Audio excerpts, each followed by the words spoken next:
প্রায় ১৫ বছর ধরে চলা দুঃশাসন আমরা ৫ অগাস্টের পর থেকে ভুলবার চেষ্টা করছি। এই ১০০ দিনে অন্তর্বর্তীকালীন সরকার প্রধান কিংবা অন্তর্বর্তীকালীন সরকারের উপদেষ্টা হিসেবে যারা বাংলাদেশের দায়িত্ব নিয়েছেন তারা ঠিক কতখানি এগিয়েছেন, কতখানি বিগত ১৫.৫ বছরের সেই দুঃশাসন কিংবা সেই নির্যাতনগুলো থেকে আমরা বেরিয়ে আসতে পেরেছি, সেই সব কিছু নিয়ে আলোচনা সমালোচনা যেমন আছে, তেমনি এই সরকার কিভাবে বাংলাদেশের সংস্কার করবে সেটি নিয়েও আছে নানানবিধ প্রশ্ন। সেই সব কিছু নিয়ে আজকে আলোচনা করতে চাই। দেশ সন্ধ্যার আজকের আয়োজনে আপনাদের সবাইকে স্বাগত জানাচ্ছি। আমি তাসনুভা তন্নি। অন্তর্বর্তীকালীন সরকারের ১০০তম দিন এ নিয়ে আজকের এই আলোচনায় আমার সাথে দুজন বিশেষ অতিথি আছেন। আমাদের সাথে আছেন অ্যাডভোকেট আবু হেনা রাজাকি, আইনজীবী, এবং আছেন জায়েদ আল মাহমুদ, রাজনীতি বিশ্লেষক। আপনাদের দুজনকে স্বাগত জানাচ্ছি আজকের আলোচনায়। অ্যাডভোকেট আবু হেনা রাজাকি, যেই ১৫ বছরের কথা আমরা বলছি, হিসাবে যদি আসলে আরেকটু বেশিও আমরা বলতে পারি, আসলে বিগত প্রায় ১৭-১৮ বছর ধরে যেই ধরনের বিশৃঙ্খল অবস্থা আমরা দেখেছি, যেই ধরনের ভীতি প্রদর্শনের রাজনীতির সংস্কৃতি আমরা দেখেছি, সেখান থেকে আমরা বেরিয়ে আসার চেষ্টা করেছি এবং গণ অভ্যুত্থানের মধ্য দিয়ে গেল ৫ অগাস্ট আসলে আমরা সেই দুঃশাসন থেকে বেরিয়ে আসার এক ধরনের সুযোগও পেয়েছি। ৮ অগাস্ট দায়িত্ব নেওয়ার পর থেকে ডক্টর মোহাম্মদ ইউনূসের অধীনে তত্ত্বাবধান অন্তর্বর্তীকালীন সরকার আসলে ঠিক যেভাবে দায়িত্ব পালন করছে, তাতে করে আপনি কি মনে করছেন বিগত ১৫ বছর বা ১৬ বছরের সেই সংস্কৃতি থেকে আমরা বেরিয়ে আসতে পারছি কিনা? ধন্যবাদ আপনাকে, দেশ টিভির দর্শক শ্রোতা এবং আমার বিজ্ঞ সহ আলোচক ভাইকে, সবাইকে আমার সশ্রদ্ধ সালাম। আপনি যে কথাটা বলেছেন তাতে আমরা শুরুতে আমাদের কাছে মনে হইতেছিল বাহির থেকে যে আমরা একটা অভ্যুত্থানের মাধ্যমে একটা বিপ্লবী সরকার পেয়েছি।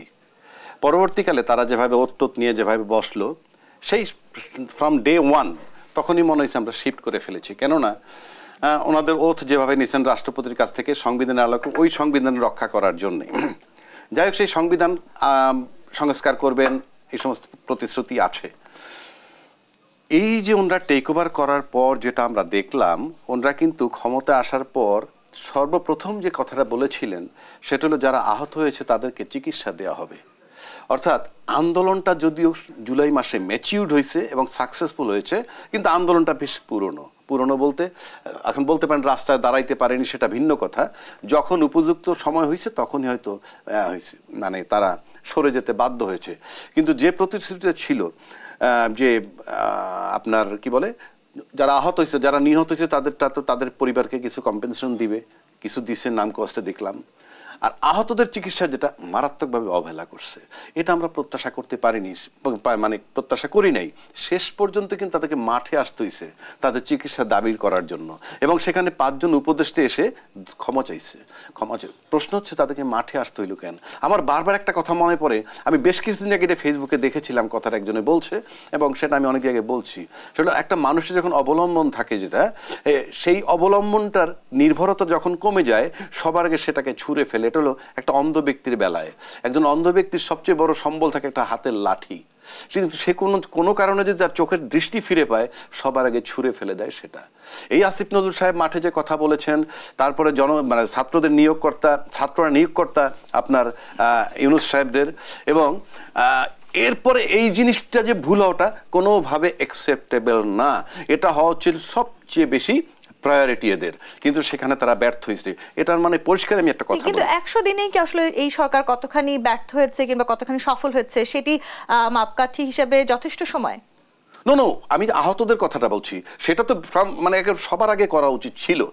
এখন আসেন যে বাকি দিকগুলো যদি বলেন, আমরা যে স্বৈরাচারের পতন দেখছি, এর আগে এরশাদ সাহেবের পতন দেখেছি, ইভেন খালেদা জিয়া 96-এ যে পতন হয়েছে, আমরা পতনের পরপর দেখছি অ্যাটলিস্ট 2-3 মাস তারা সাইলেন্ট ছিল, তাদের কোনো কর্মকাণ্ড আমরা দেখি নাই। এখানে কিন্তু এই সরকার টেক ওভার করার পরেই কি বলল ৫ই সেপ্টেম্বর আমার মনে আছে, প্রধান উপদেষ্টা পরিষদের স্টেটমেন্ট ছিল যে পতিত সরকারের অপকর্মের বিচার কার্য না হওয়া পর্যন্ত আওয়ামী লীগের রাজনৈতিক কার্যক্রম বন্ধ থাকবে বলে উপদেষ্টা পরিষদ সিদ্ধান্ত নিয়েছিল, নাকি ভাই? কারেক্ট, সিদ্ধান্ত নিয়েছে ঠিকই, এক চুল সেখানে থাকতে পারেনি। কেন পারেনি? তার পরবর্তী ধাপটা আপনি দেখেন, বিএনপি বলছে কি, রাজনৈতিক দল নিষিদ্ধ করার জন্য আমরা কারা। তারপরে যদি আপনি বলেন আওয়ামী লীগকে নিষিদ্ধ করার জন্য এই সামান্য একটা রিট ফাইল করলো, পরের দিন আবার সেটা প্রত্যাহার করলো। পাশাপাশি ওই সময় এই তত্ত্বাবধায়ক সরকার বলল যে কোনো রাজনৈতিক দলের কার্যক্রম বন্ধ করার পক্ষপাতী আমরা না। তাহলে কি দাঁড়াইলো? কার্যক্রম করার কিন্তু অফিসিয়াল অ্যালাউ করতেছে। পাশাপাশি কি বলতেছে? প্রশাসনের নীরবতা। আপনি দেখেন তাহলে সব দিক থেকে তারা অ্যাপ্রুভাল পাচ্ছে। উপদেষ্টারা বলল বন্ধ করার রাজনৈতিক দল নিষিদ্ধ করতে আমরা পক্ষপাতী না। বিএনপি বলল যে কি যে বন্ধ করার আমরা কারা। এদিকে সমন্বয়করা রিট করতে গিয়ে ফেরত আসলো। প্রশাসনের নীরবতা। আসলে নানান ভাবে সরকারকে প্রশ্ন আমি ব্যর্থতা বলছি। তারপর যদি প্রায়োরিটি বেসিস আরেকটা জায়গায় আসেন, 3টা মাস কিন্তু কম নয়। ইতিমধ্যে আসিফ নজরুল সাহেবরা কিন্তু ওই যখন আন্দোলন করতে আসলো, বিভিন্ন বক্তব্য দেওয়ার শুরু, ইতিমধ্যে আমরা দেখছি সমন্বয়কদের সাথেও সরকার একটা গ্যাপ তৈরি হইতেছে উপদেষ্টা নিয়ে। তারা উপদেষ্টা নিয়েও বিতর্ক করছে এবং তারা বলছে তারা এটার আরো বেশি শরিকদার। পাশাপাশি আপনি যদি মাহফুজ সাহেবকে তারপরে নাহিদ সাহেব, তারপরে যদি আপনি আসিফ সাহেব এরা উপদেষ্টা হিসাবে নিয়োগ হয়েছে, ফাইন, তারা তরুণদের রাজত্ব আমরা চাই বা তরুণরা করুক, কিন্তু এদেরকে যদি আপনি যোগ্য মনে করেন তাহলে এর পাশাপাশি আপনি কিভাবে আনেন এই ফারুকি? অনেক কিছু নিয়ে আসলে প্রশ্ন তৈরি হয়েছে ইতিমধ্যে। জায়দ মাহমুদ, এই যে আসলে অন্তর্বর্তী সরকারের 100তম দিনে আমরা ভালো কিছু যেমন প্রত্যাশা করেছি, আসলে বিগত 16-17 বছর ধরে যে ধরনের অনিয়ম আমরা দেখেছি সেটাকে কোনোভাবেই 100 দিনে মাত্র হয়তো সংশোধন করে ফেলা সম্ভব নয়, কিন্তু এরপরেও যতখানি আসলে আমরা এগিয়ে যাওয়ার চেষ্টা করেছি, আপনার জায়গাটি থেকে একটু জানতে চাই কতখানি বাস্তবায়ন আমরা করতে পেরেছি যে ধরনের সংস্কার আমরা চেয়েছিলাম। ধন্যবাদ। দেশে বিদেশে আজকে যারা শুনছেন, উপস্থিত কলাকুশলী, বিজ্ঞ সহ আলোচক, উপস্থাপিকা, আপনাকে অসংখ্য ধন্যবাদ। 100 দিন এক অর্থে খুব অল্প সময় একটি সরকারের জন্য। 15 বছরের অন্যায় অত্যাচারের বিরুদ্ধে 100 দিন খুবই বিপক্ষে, 100 দিন খুবই কম সময়। আবার 100 দিন একটা সরকারকে গুছিয়ে নিতে স্মার্ট সময় যথেষ্ট। আমরা অতীতে দেখেছি তত্ত্বাবধায়ক সরকার 3 মাসের মধ্যে এক নির্বাচনের পরিবেশন নিয়ে গিয়েছে। যদি অতীতের অবস্থা বর্তমানের প্রেক্ষাপট, শেখ হাসিনা পলায়ন করার পরে যে প্রেক্ষাপট হয়েছে, যে অর্থনৈতিক ধস, বাজার ব্যবস্থা, আইনশৃঙ্খলা পরিস্থিতির ধস, এরকম পরিস্থিতি অতীতে ছিল না। এবং অতীতে 90 সালে এরশাদ সাহেবও একটা আন্দোলনের মুখে পদত্যাগ করেছে। বেগম খালেদা জিয়া 96 সালে একটা আন্দোলনের মুখে পদত্যাগ করেছে। তারা কেউ দেশ ছেড়ে পালায় যায়নি। তাদের মধ্যে দেশপ্রেমও দেখা গিয়েছিল। এই দুইজন নেতার মধ্যে আমরা দেশপ্রেম দেখেছি, কিন্তু শেখ হাসিনার মধ্যে আমরা দেশপ্রেমও দেখিনি। সে সব কিছু এলোমেলো করে এখন শুনতেছি 100 মেগাওয়াট বিদ্যুতের মধ্যে 20 মেগাওয়াট সাপ্লাই করে 100 মেগাওয়াটের টাকা নিয়ে গেছে। তাহলে এই বিদ্যুতের মন্ত্রী স্বয়ং শেখ হাসিনা ছিল। তো বিদ্যুতে কি পরিমাণ লুটপাট হয়েছে এখন প্রকাশ হচ্ছে দিনে দিনে। একটা প্রশ্ন করতে চাই আপনাকে আমি। আপনি বলছিলেন যে শেখ হাসিনা আসলে যেভাবে দেশ শাসন করেছেন ঠিক সেইভাবে আপনারা কখনোই কোনো শাসককে দেশ শাসন করতে দেখেননি। কিছু রাজনৈতিক দলকে আমরা দেখেছি এত কিছু তারা এখন বলছে, সেই সময় কেন বলেননি? এই 17-18 বছর ধরে আপনারা কেন এই কথাগুলো বলেননি? কেন নির্বাচনে তাদের সাথে ছিলেন? দেশের মানুষ, আমরাও স্টুডিওতে এসে বলেছি, বিভিন্ন শ্রেণী পেশা, বিভিন্ন পেশাজীবীরা বলেছি, কিন্তু এত বেশি আগ্রাসী ছিল সরকারটি যে তাদের কোনো সমালোচনা তারা শুনতে পেত না। ইভেন মিডিয়ার অনেক কর্মীকেও করতে হবে সেই দায়বদ্ধতা নিশ্চয়ই কারো ছিল না, কোনো রাজনৈতিক দলেরও ছিল না। ধন্যবাদ, আমি আসছি। মিডিয়ার অনেক বাঘা বাঘা সাংবাদিক, সম্পাদকরাও দেশ ছেড়ে পালিয়ে গিয়েছেন। সর্বশেষ মতিউর রহমানও এই আন্দোলনের মাঝখানে দেশ ছেড়ে পালিয়েছিলেন। এবং আমার দেশ পত্রিকার সম্পাদক মাহমুদুর রহমান জীবন নিয়ে পালিয়ে গিয়েছেন, জেল খেটেছেন। অনেক অন্যায় অত্যাচার হয়েছে। সোজা গুলি করে দেওয়া হতো, মানুষকে গুম করে ফেলা হতো, খুন করে ফেলা হতো, মানুষ কথা বলার সাহস পেত না। মানুষ কোনো মামলার আসামি কাউকে করালে, ফেক মামলার আসামি করা হলেও তার স্ত্রী পরিজন শান্তিতে থাকতে পারতো না, তার বাপ ভাইকে ধরে নিয়ে যেত। একটি অন্যরকম শাসন ব্যবস্থা ছিল, যেটা বলা চলে পৃথিবীতে খুব কম ডিক্টেটররা এরকম দুঃশাসন করেছে। সেই জন্য বলছি, আমরা একটু পিছনে আসি, যে আলোচনাটা আমরা ছিলাম 100 দিন। আসলে সরকারের হেঁটে চলা, সরকারের এগিয়ে চলাটা আমার কাছে একটু রহস্যজনক মনে হচ্ছে। সরকার রাজনীতিবিদদেরকে একপাশে ফেলে দিচ্ছে, রাজনৈতিক দলগুলোকে একপাশে ফেলে দিচ্ছে। সরকার যখন শপথ নিল তখন বলল ছাত্ররা তাদেরকে নিয়োগ করেছে। আসলে শুধু ছাত্ররাই কি আন্দোলনটা সফল করেছে? এখানে শ্রমিকরা জড়িত ছিল, জনগণ জড়িত ছিল, সকল শ্রেণী পেশার নারী, পুরুষ, শিশু, আবাল, বৃদ্ধ, বনিতা সকলের অংশগ্রহণ ছিল। আমি রাজপথে দেখেছি, ঘুরেছি, এবং 5 তারিখেও রাস্তায় ঘুরেছি, গণভবনে গেছি, সংসদ ভবন এলাকায় গেছি, দেখেছি মানুষের অংশগ্রহণ, মানুষের স্বতঃস্ফূর্ততা। তো সুতরাং স্টেক হোল্ডার যারা রাজনৈতিক দলগুলো সবশেষে দিন শেষে আপনাকে কিন্তু রাজনৈতিক দলের কাছে ফিরে আসতে হবে। রাজনীতি ছাড়া একটা দেশ চলতে পারে না, রাজনৈতিক দল ছাড়া একটা সরকার ব্যবস্থা চলতে পারে না।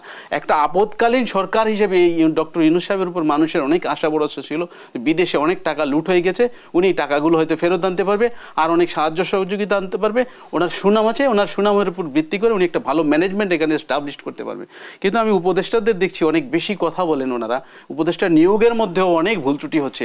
বয়োবৃদ্ধ অনেক উপদেষ্টা আছে যারা ঔষধ গুনে গুনে খায়, টাইমলি চলতে হয়, ডাক্তারের পরামর্শ চলতে, তারা 3-4টা মন্ত্রণালয়ের লোড কিভাবে সামলাবে? হ্যাঁ, সেখানে আরও ইয়াং এনার্জেটিকদেরকে নেওয়া উচিত ছিল। আরও প্রচুর ভালো মানুষ আছে, আমি তারা খারাপ বলছি না, তারা আসলে বয়সের কারণেই এই লোড নিতে পারছে না। সেটি নিয়েও সমালোচনা হচ্ছে, সেই জায়গাটাতে তাহলে কি বলবো আমরা?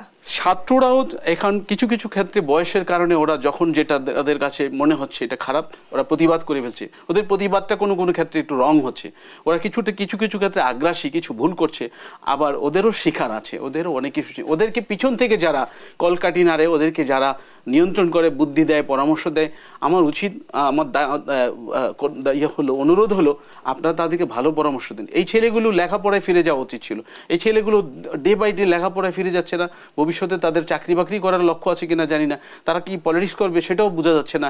পলিটিক্স করলে জনগণ কতটা গ্রহণ করবে, তারা কি ভালো করবে না খারাপ করবে, এখানে তাদের জীবনটা কিন্তু ঝুঁকিপূর্ণ হয়ে গেছে। দেওয়ার সুযোগ আছে। অ্যাডভোকেট আভেনুর রাজাকে ছাত্র রাজনীতি তো আসলে আমরা দীর্ঘদিন ধরে দেখেছি, আপনারা নিজেরাও ছাত্র রাজনীতি করেছেন।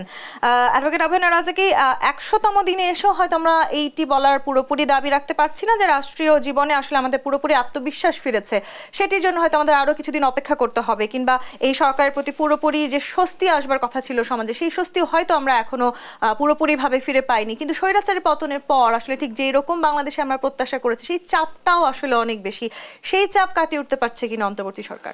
না, আপনি তো সেটি অফকোর্স পারছেন না। যে কথাটা উনি বলতেছেন তার রেশ ধরে যদি আমি ধরি, আজকে মনে করেন বিএনপির 427 জন লোক মৃত্যুবরণ করছে এই আন্দোলনে, ফখরুল ইসলাম আলমগীর সাহেব বলছেন। এবং কি বলে আপনার ছাত্র জনতা, ছাত্রদেরকে ভিতর থেকে অনেকে আহত হয়েছেন, অনেকে মারা গেছেন। ইতিমধ্যে আমরা একটা কথা শুনেছি, এই ছাত্র সমাজ থেকেই বলা হয়েছে, যেমন যে কথাগুলো মানুষের কাছে সেন্টিমেন্টাল হয়, যেমন বলছে আগের প্রজন্ম ব্যর্থ হয়েছে, রাজনৈতিক আগের প্রজন্ম ব্যর্থ হয়েছে, আমরা সব কিছু করেছি। এই আগের প্রজন্ম বলতেই কিন্তু বুঝায় সেই বাংলাদেশের বিজ্ঞ প্রাজ্ঞ যে রাজনৈতিক দলগুলো বা রাজনৈতিক ব্যক্তিদেরকে। আপনি তো তুড়ি মেরে এদেরকে উড়িয়ে দিতে পারেন না। পাশাপাশি হাসনাত আবদুল্লাহ কয়েকদিন আগে একটা স্টেটমেন্ট দিছে যে আমরা এখন এমন একটা জায়গায় আছি যে রাজনৈতিক দলরা একত্র হয়ে যাচ্ছে এবং ফাঁসির দড়ি আমাদের নিকটবর্তী হচ্ছে। তার মানে কি? তার মানে দেয়ার ইজ এ গ্যাপ। এই যে গ্যাপটা হচ্ছে কেন, এই জায়গাটা আপনার কাজ করতে হবে। তারপর যদি আসিফ নজরুল সাহেব কয়েকদিন আগে বলছে ধৈর্যের ব্যাপার, উনি বলছেন যে আপনি একটু ধৈর্য ধরেন, মানে এতদিন আপনারা ধৈর্য ধরতে পারছেন 15 বছর, আর একটু ধৈর্য ধরতে পারেন। তাদের ভাবটা এরকম যে এই স্বৈরাচার সরকার মাত্র 6 মাস রাজত্ব করে গেছে নতুন নির্বাচনের পর, মনে হয় ভাবটা এরকম বাকি 4.5 বছর তারা নিয়ে নেবেন। এটা তো হইতে পারে না। হ্যাঁ, আপনি 4.5 বছর 5 বছর নিতে পারেন, কিন্তু কিভাবে নেবেন? আপনি আজকে পর্যন্ত একটা রূপরেখা দিতে পারেন নাই যে আমরা এই সংস্কার করব। এই সংস্কার রোড ম্যাপে কতক্ষণ সময় লাগতে পারে। আপনি যেটা ঘর বাড়ি করেন, এটা তামাশার জিনিস না। আপনি একটা বিল্ডিং করবেন, আপনি যাদেরকে ডাকবেন ভাই এটা কনস্ট্রাকশন করতে কতদিন লাগবে, একটা সম্ভাব্য দিন বলতে হবে, এই জিনিস ম্যাটেরিয়াল দিবেন এবং এই কস্টিং হবে, এই 3টার সমান আপনার একটা টাইম দিতে হবে। সেই টাইম পরে ফিক্সড নাও থাকতে পারে, 2-4 মাস এদিক সেদিক হতে পারে, কিন্তু আপনি সময়ের পর সময় যাচ্ছে, আপনার দাম্ভিকতার সাথে বলে দেন যে আমরা সংস্কার করার পর ঐক্যমত্যের ভিত্তিতে ভোটার লিস্ট ঠিক করবেন, নির্বাচন দিব, ফাইন। সেটা রোড ম্যাপটা কোথায়? ওয়াকারুজ্জামান সাহেব আমাদের আর্মি চিফ, উনি বলছেন 15 মাস এর মধ্যে একটা নির্বাচন হতে পারে। তার মানে 15 মাস টাইম কিন্তু কম না। কিন্তু সেই 15 মাসে হয়তো গভর্নমেন্ট স্থির হইতে পারতেন, কিন্তু সরকার কিন্তু সেই কথাটাকে তুড়ি মেরে উড়িয়ে দিয়েছে। সরকার বলেনি, ইন্টারভিউতে প্রশাসনের একজন ঊর্ধ্বতন কর্মকর্তা বলেছেন, সরকার কিন্তু বলেনি। সেটাই বলতেছি, পরে সরকার কি বললেন এটা উনি বলতে পারেন, কিন্তু আমরা বলি নাই। আমরা যতক্ষণ পর্যন্ত বলবো বা না বলবো ওটা আপনি ধরতে পারেন। পরে বললো আপনি তো সরকারের অংশ, ইউনূস সাহেব উপদেশ জবাব দিলেন, হ্যাঁ আমার মুখ থেকে যখন শুনবেন, তো এই যে আমার মুখ থেকে শুনবেন মানে আপনি তো অনিশ্চিত রাখতেছেন। আমাদের তো সিম্পটম থাকতে হবে যে you are doing, you are trying to do. এই যে আসলে আমরা বলছি আমাদের নির্বাচন প্রয়োজন, কিন্তু সেই নির্বাচনের কোনো রূপরেখা আমাদের সামনে নেই। আবার অনেকে এটাও বলছেন যে রাজনীতিবিদরা কিংবা রাজনৈতিক দলগুলো নির্বাচন নিয়ে অনেকটাই অস্থির হয়ে আছেন, তাড়াহুড়ো করছেন।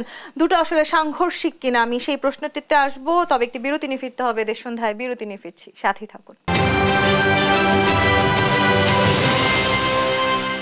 দেশ সন্ধ্যা দেখছেন।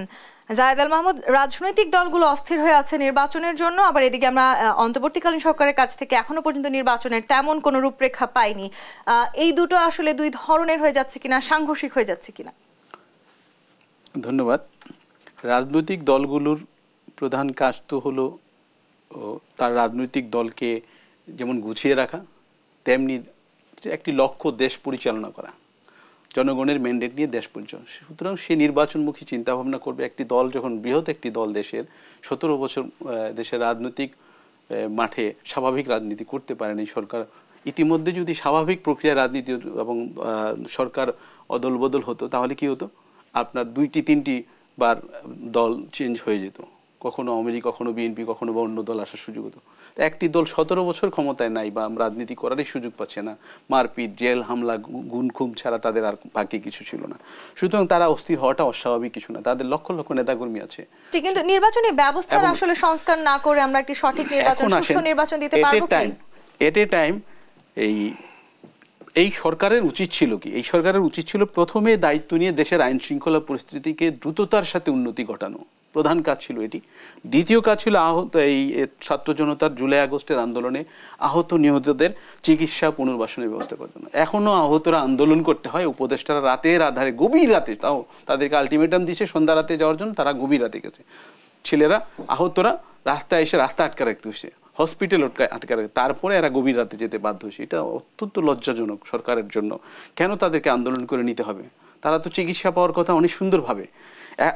এত দরিদ্র, হত দরিদ্র অবস্থা তো বাংলাদেশের হয়ে যায়নি যে এই মানুষগুলোকে চিকিৎসা করতে পারবে না সরকার। বাজার ব্যবস্থার উন্নতি করা ছিল অত্যন্ত জরুরি, যেখানে 18 কোটি মানুষ জড়িত বাজার ব্যবস্থার সাথে, ত্রাহি ত্রাহি অবস্থা মানুষের, সেই জায়গাটা সরকারের মনোযোগ কোনোভাবে আমরা দেখিনি।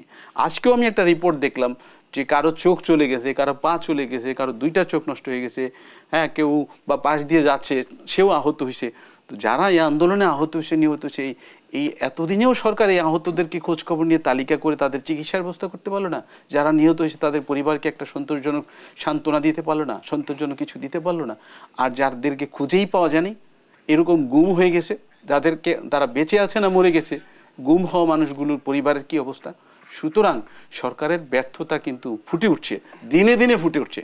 আমাদের দায়িত্ব হলো সরকারের একদিকে যেমন ব্যর্থতাগুলো তুলে ধরা, অন্যদিকে সরকারটা যাতে ব্যর্থ না হয়, আর যাতে ব্যর্থ না হয়, সরকারটার উচিত কি রাজনৈতিক দলগুলোর সাহায্য নেওয়া।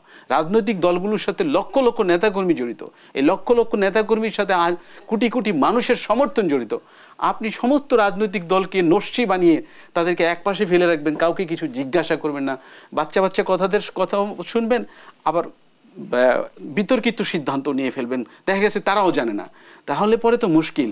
এই রাজনৈতিক দলগুলো স্বাধীনতার এত বছর পরে, এই 52-53 বছর পরে দেশটাকে এই জায়গায় এনেছে। আমরা তো জন্মের পরে দেখেছি দেশটার কি চেহারা ছিল, এই দলগুলোই এনেছে। কারো ভুল ছিল, দলগুলোর মাঝেও তো আসলে একটা বড় সংস্কার প্রয়োজন ছিল। সেটিও কি আমরা ভুল করতে পারি, কোন শাসক অন্যায় করতে পারে, ভুল করতে পারে, দলগুলো তো ভুল করে। সরকার এই 100 দিন ধরে কিন্তু নানানভাবে সংস্কারের প্রচেষ্টা চালিয়ে যাচ্ছে। রাজনৈতিক দলগুলোর সাথে অনেকবার আমরা সংলাপে বসতেও দেখেছি, যদিও বাংলাদেশের ইতিহাসে কোনো সংলাপই কখনো আসলে কার্যকর হয় না। তো এখন কি মনে হচ্ছে রাজনৈতিক দলগুলো সংস্কারের পথে হাঁটছে কি? যেটা আপনি বলছেন একটা রাষ্ট্রের সংস্কার করবেন, এর ভিতরে সাংবিধানিক সংস্কার, তারপরে আপনার কি নির্বাচন কমিশনের সংস্কার, তারপরে পুলিশ সংস্কার, বিচার বিভাগের সংস্কার, অন্তত 4টা সংস্কার খুব জরুরি। এই সংস্কার কি আপনি চান রাজনীতিবিদদের সাথে বসবেন, আধা ঘন্টা ফর্মালিটি চাটা খেয়ে উঠে গেলেন, সলভ হয়ে যাবে? তাহলে তো সরকার, নতুন সরকার লাগে না, 4 ঘন্টায় করে ফেলানো যায়। আপনি একটা জিনিস লক্ষ্য করে দেখেন তো, এই যে আজকে আমরা একটা দেখতেছি নতুন পার্টি করার পায় তারা। আপনি নতুন পার্টি করতেই পারেন, ইউ হ্যাভ দ্য রাইট, আপনার রাইট আছে, আপনি পার্টি করতে পারেন। কিন্তু পাশাপাশি আপনি যদি দেখেন জাতীয় নাগরিক কমিটি খুব হুমকির মতো কথা বলে। যেমন সে কি বলছে, যাতে আজকে পত্রিকায় আছে, বলতেছে যে তরুণদের পরিকল্পনায় বাধা দিলে ব্যালট বিপ্লবের মাধ্যমে তাদের কবর রচনা করা হবে। ব্যালট বিপ্লব বলতে কিন্তু একটা গণতান্ত্রিক ভোট বুঝায়, কিন্তু ব্যালট বিপ্লবের মাধ্যমে তাদের কবর দেয়া হবে, কথাটা খুবই খারাপ। এটার মানে বলার ঢংটা খুবই খারাপ। আপনি দল করেন, আর যে জাতীয় নাগরিক কমিটি বলতেছে by whom they are authorized, তারা তার পার্টির বক্তব্য দেয়, it's one kind of threat. হ্যাঁ, তার ম্যানিফেস্টো থাকুক, সে বলুক আমি এই কর্ম আমরা করব। আমি আপনাকে যে সিম্পল বলি যে এই যে আসিফ মাহমুদ যার নামটা আমি বললাম, আপনি লক্ষ্য করছেন একটা পার্টির, ক্ষমতাসীন পার্টির বড় মহাসচিবকে সাধারণত এলজিআরডির উপদেষ্টা বানানো হয়। ব্যতিক্রমে একটু ওবায়দুল কাদের সাহেবের সময় আমরা দেখছি, নাহলে ট্র্যাডিশনালি আমরা দেখছি পার্টির যিনি সেক্রেটারি জেনারেল থাকেন তিনি ওটা। কারণ কি, সে মাঠ পর্যায়ে ওটার মাধ্যমে তার রাজনীতি জীবিত রাখে। এই যে স্থানীয় সরকার কাজ করে, ডেভেলপমেন্ট সমস্ত প্রক্রিয়া ডেভেলপমেন্ট ওয়ার্কটা।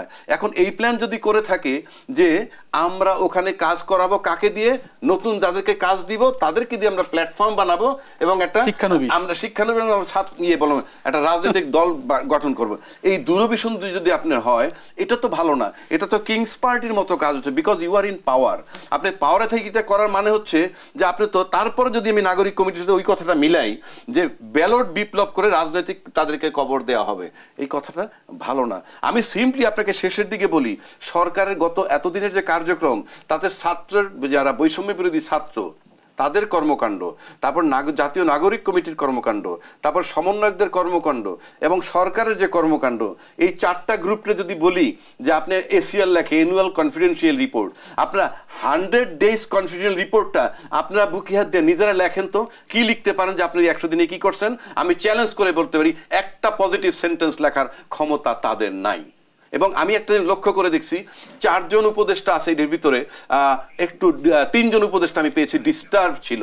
যদি বলি প্রধান উপদেষ্টা, ওনার 6 মাসের দণ্ড হয়েছিল এবং এনবিআর বলছে যে 666 কোটি টাকা তাকে দিতে হবে এনবিআরকে। সেই দুটো জিনিস কিন্তু রিলিফ হয়ে গেছে। কেন রিলিফ হয়েছে আমি জানি না, তবে একজন হাইকোর্টের বিচারপতি সুমোটো উনি ওনার জাজমেন্ট প্রত্যাহার করছেন। সেই বিচার ব্যবস্থা কিন্তু এখনো আছে। তাহলে যে যখন সরকার আসবে তার তোষামোদি যে করে যে বিচার, সেকেন্ড আর একটু বলে নিই আমি। আরেকজন ভদ্রলোক 5ই মে যে হেফাজতের উপরে আন্দোলন হলো, গুলি করে নির্বিচারে মারছে, আদিলুর রহমান প্রতিবাদ করছিল এবং কারাগারে গেছিল, হি ইজ অ্যাওয়ার্ডেড, সে কিন্তু অলরেডি উপদেষ্টা। তারপরে আপনি যদি ধরেন অনেকগুলো তুলনা আছে সামনে, এই প্রশ্নটা করতে চাই জায়েদ আল মাহমুদ, এই যে আগের বা পরের দুই সরকার আসলে একটি বিপ্লব যখন সংগঠিত হয় সেই সরকার দুটোর মাঝে এক ধরনের বড় তুলনা আসবে, সেটি খুবই স্বাভাবিক। সেই তুলনায় এই অন্তর্বর্তীকালীন সরকার ঠিক কোথায় দাঁড়িয়ে আছে এই মুহূর্তে? অ্যাকচুয়ালি এই অন্তর্বর্তী সরকারটি একটি জন সমর্থন ছিল, জনগণের সমর্থন ছিল, কিন্তু জনগণের সংশ্লিষ্টতা নেই। সংশ্লিষ্টতা নেই সে অর্থে তাদের কর্মী সমর্থক নেই, রাজনৈতিক দল যেহেতু রাজনৈতিক দল না। কিন্তু এই মানুষগুলোকে সিলেকশন করেছে এমন ভাবে, ভাই একটা কথা বললো, স্থানীয় সরকারে খুবই গুরুত্বপূর্ণ একটা জায়গা সরকারের, এবং এই স্থানীয় সরকারটার সাথে একটি দলের, রাজনৈতিক দলের মহাসচিব পর্যায়ের লোক কেন জড়িত হয়?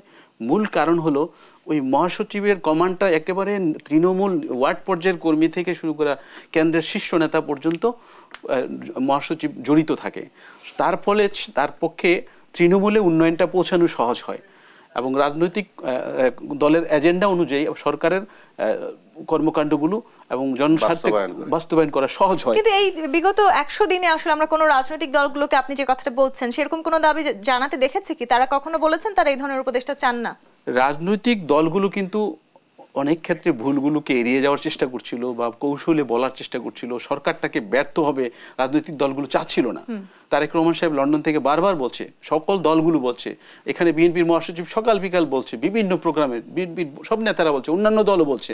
কিন্তু আমরা চাই না, দেশের কোনো মানুষ চায় না ডক্টর ইউনূসের সরকারটা, নেতৃত্বের সরকারটা ব্যর্থ হোক। তিনি একজন সফল মানুষ, সারা বিশ্বে তার ব্যাপক পরিচিতি আছে।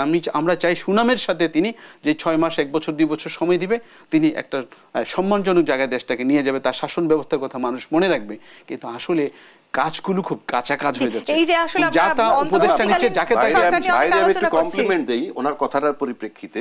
এই যে কথাটা বললো, এই যে তারেক জিয়া বলছেন এটা করতে, এই যে রাজনীতিবিদরা না বলুক, আমরা তো উপদেষ্টা নিয়ে যথেষ্ট বিতর্ক হয়েছে। ফারুক আর বশিরে নিয়ে উনি কি সরিয়েছেন?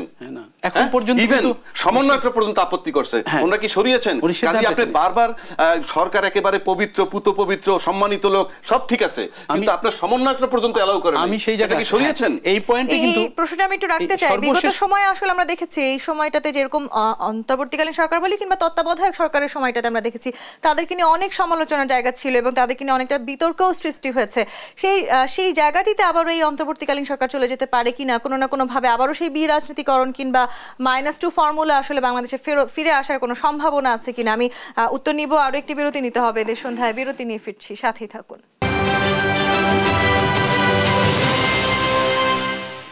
দেশ সন্ধ্যা দেখছেন। জায়েদ আল মাহমুদ, আমি যে প্রশ্নটি করে বিরতিতে গিয়েছিলাম, বিগত সময়ে আসলে তত্ত্বাবধায়ক সরকার নিয়ে যেমন বিতর্ক সৃষ্টি হয়েছিল, সেই সম্ভাবনা এই সরকারকে নিয়েও আসলে আমাদের হতে পারে কি না?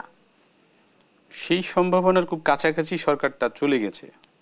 আমরা সরকারটাকে এতদিন খুব ভালোভাবে অবজার্ভ করছি, ভালো তার সফলতা আশা করছিলাম, কিন্তু সরকারটা একটু স্বেচ্ছাচারী হয়ে উঠছে আমার কাছে মনে হচ্ছে।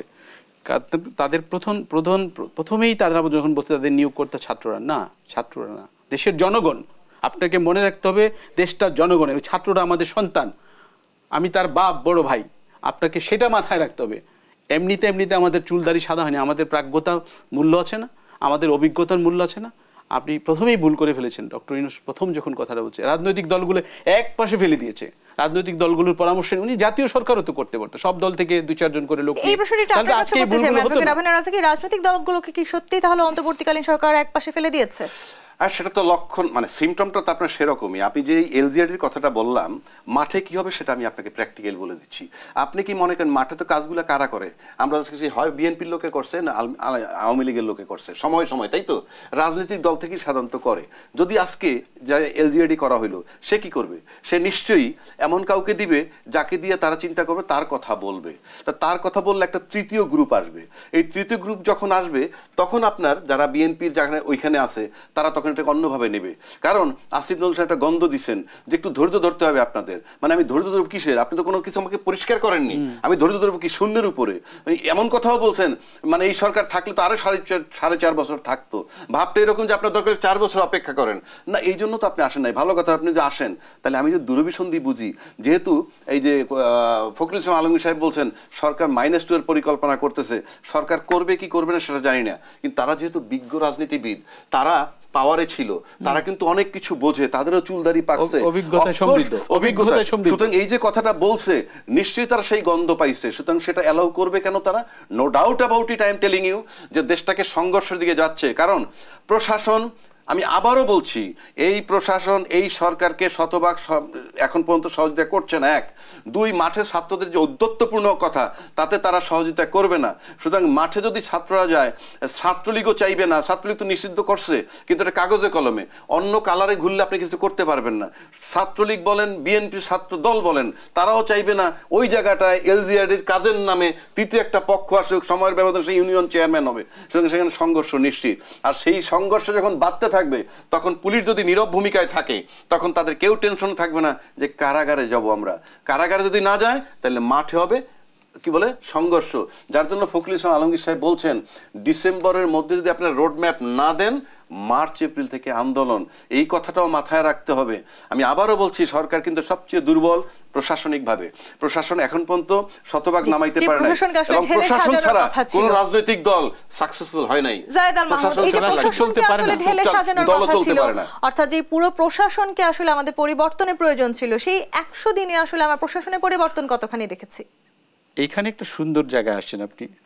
সচিবালয়ে গেলে বা বিভিন্ন দপ্তরে গেলে দেখা যায়, 5 বছর 3 বছর আগে যে লোকগুলো চেয়ারে বসেছিল, সব কটা লোক চেয়ারে বসে আছে।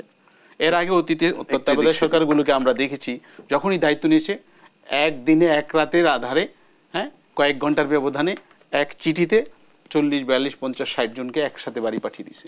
সমস্যা কি? তারা তো চাকরি করছে, তাদের বাড়ি আর্লি রিটায়ারমেন্ট করে দিলে সমস্যা নেই তো। যেহেতু সে অন্যকে ঠকানো হয়েছে, অন্যকে ডিপ্রাইভ করা হয়েছে, ক্ষতিগ্রস্ত করেছে, মেধাবীদেরকে, মেধা তালিকা যারা প্রথমে ছিল, ভালোর দিকে ছিল, অগ্রগামী ছিল, তাদেরকে দায়িত্ব দেওয়া হয়নি। সততা ছিল, যাদের মধ্যে ন্যায়নিষ্ঠা ছিল, দেশপ্রেম ছিল, যারা একটু প্রতিবাদ করতো, অন্যায়ের সাথে তাল মিলিয়ে, সরকার অন্যায়ের সাথে তাল মিলিয়ে চলবে না মনে করছে, সরকার সেই লোকগুলোকে দায়িত্ব দেয়নি।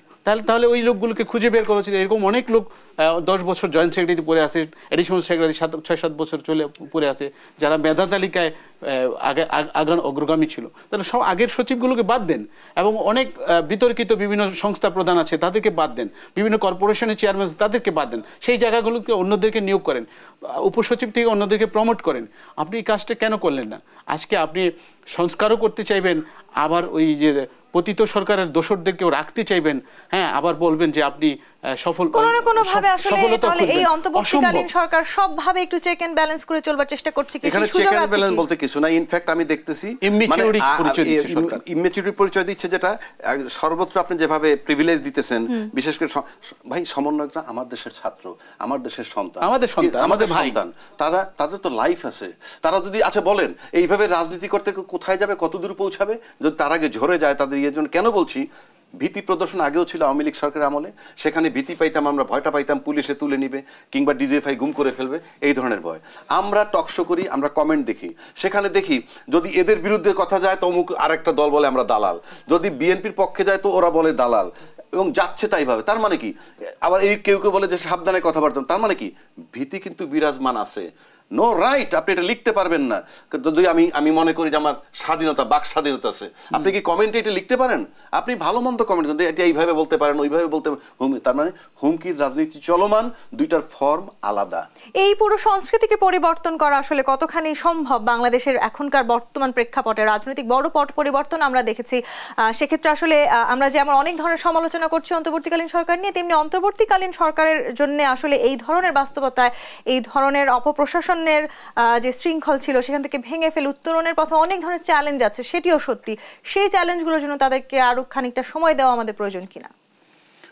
সময় তো জাতি দিতে চায়, দিয়েছে এবং দিবে, আরও দিবে, কিন্তু সুনির্দিষ্টভাবে জাতি জানতে চায় আপনারা কোন পথে হাঁটছেন। আপনার সব কিছুর মূল কথা হলো আপনাকে নির্বাচনমুখী সংস্কারে যেতে হবে। সংস্কার করবেন, সমস্ত জায়গায় সংস্কার হবে। নির্বাচনের মাধ্যমে একটি দল জনগণের ম্যান্ডেট নিবে, নিয়ে সরকারে যাবে, দেশ পরিচালনা করবে এবং তারা পরবর্তী সংস্কারগুলো করবে। পরবর্তী সরকার একসাথে সব কাজ করে ফেলা সম্ভব না রাতারাতি। আমরা যেটা দেখছি বর্তমান সরকারটা যে ফেসিজমের বিরুদ্ধে কথা বলে। ফেসিজম মানে কি? স্বেচ্ছাচারিতা। আপনার ইচ্ছাকে আপনি জোর করে অন্যের উপর, আপনার অযাচিত ইচ্ছাকে, অন্যায় ইচ্ছাকে আপনি জোর করে অন্যের উপর চাপিয়ে দিবেন, সেটাই হলো ফেসিজম। তা আমি তো দেখছি যে এক ফেসিজমের বিরুদ্ধে আন্দোলন করে এখন যারা কথা বলছে তাদের ভাষায় তো ফেসিজমের পুরোপুরি মুখোশ, কথাবার্তায় অন্যকে রাজনীতি করতে দিবে না, দল নিষিদ্ধ করে ফেলবে, বাড়িঘর ভাঙচুর করবে, পার্টি অফিস ভাঙচুর করবে, মানুষকে দল নিষিদ্ধ করে ফেলবে, -2 করবে। হাউ ডেয়ার, কিভাবে সম্ভব? তারা সাহস পায় কোথায়? যখন ক্ষমতায় আসছে সে শুধু নিজের স্বার্থে চিন্তা করছে। এই সরকারটা বলবো, পতিত সরকারটা তো আমরা জানি কি করছে। এই সরকারটা আমি আপনাকে সিম্পল বলতেছি, পৃথিবী জন্মের পরে আমি এই একটা সরকার দেখলাম বাংলাদেশে, যেই সরকার অর্ধেক সাংবিধানিক অর্ধেক অসাংবিধানিক। পৃথিবী জন্মের পরে কোথাও দেখি নাই। প্রেসিডেন্ট সাংবিধানিক, আমার ইউনূস সাহেব অসাংবিধানিক। আবার আমরা প্রশাসন বলতে মাঠে সিম্পল ওয়াকারুজ্জামান সাহেব স্যার আমি কাউকে দেখি না। He is meeting both of them. তাহলে আমি বুঝি না যে এইভাবে সরকার অ্যালাউ হয় কিভাবে, অর্ধেক সাংবিধানিক অর্ধেক অসাংবিধানিক। উচিত ছিল এই যে অসাংবিধানিক যেটা এখানে বলছি, এই যে আমাদের ইউনূস সাহেব কি বলছেন, chief adviser. Chief adviser to home, মানে উনি কার চিফ অ্যাডভাইজার? রাষ্ট্রের, জনগণের। চিফ অ্যাডভাইজার তো যেমন রাষ্ট্রপতির চিফ অ্যাডভাইজার। ইয়েস, রাষ্ট্রপতি। আপনি শুনেন, আপনি একটা এই যেমন দেশ টিভির অ্যাডভাইজার, আমি অ্যাডভাইস দিব কাকে? দেশ টিভির কর্তৃপক্ষকে। কর্তৃপক্ষ তখন দেখবে এটা আমি নিব কি নিব না। অন্তর্বর্তীকালীন সরকার বারবার সেটাই বলার চেষ্টা করছে, তারা আসলে জনগণের হয়ে কাজ করছে বলছে। আমি সেজন্য তো বললাম অর্ধেক সাংবিধানিক অর্ধেক অসাংবিধানিক। এই সরকার, এখানে যদি সরকার এক ফর্মে থাকতে হবে, না থাকা পর্যন্ত এটা চলমান থাকবে, লিখে রাখতে পারেন।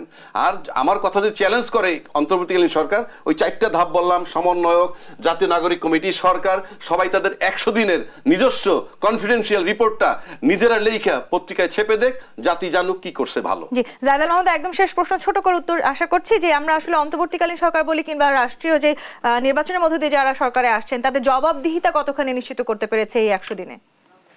জবাবদিহিতা তাদের করতে হবে বলে তারা বিশ্বাসই করে না, আমার কাছে মনে হচ্ছে। বিশ্বাস করলে পরে আমার মনে হয় সকল রাজনৈতিক দলগুলোকে, বিভিন্ন শ্রেণী পেশার মানুষকে, যারা দেশ পরিচালনায় অতীতে অভিজ্ঞতা আছে এরকম মানুষকে সম্পৃক্ত করতো। এমন মানুষকে সমিতি চালায়, এনজিও চালায়, সমস্ত মানুষকে। আবার একটা অঞ্চল দেখা গেছে আজকে আন্দোলন করতেছে রংপুরের উত্তরবঙ্গ থেকে একজন অ্যাডভাইজার আসেনি।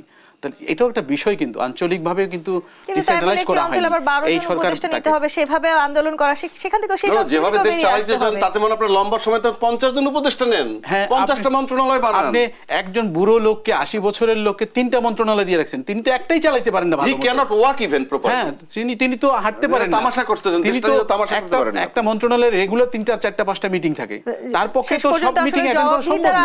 আপনি লোক বাড়িয়ে নেন, ভালো লোকদেরকে নেন, একটু কর্মঠ লোকদেরকে নেন, একটু কম বয়সের মানুষকে নেন যারা পরিশ্রম করতে। এটা পরিশ্রমের কাজ। এই 6 মাসে 5 বছরের কাজ করতে হবে আপনাকে। অসংখ্য ধন্যবাদ আমাদেরকে আজকে দেশ সন্ধ্যার সময় দেওয়ার জন্য। দর্শক, আগামী দেশ সন্ধ্যা দেখবার আমন্ত্রণ রইল। ধন্যবাদ এতক্ষণ সাথে থাকার জন্য।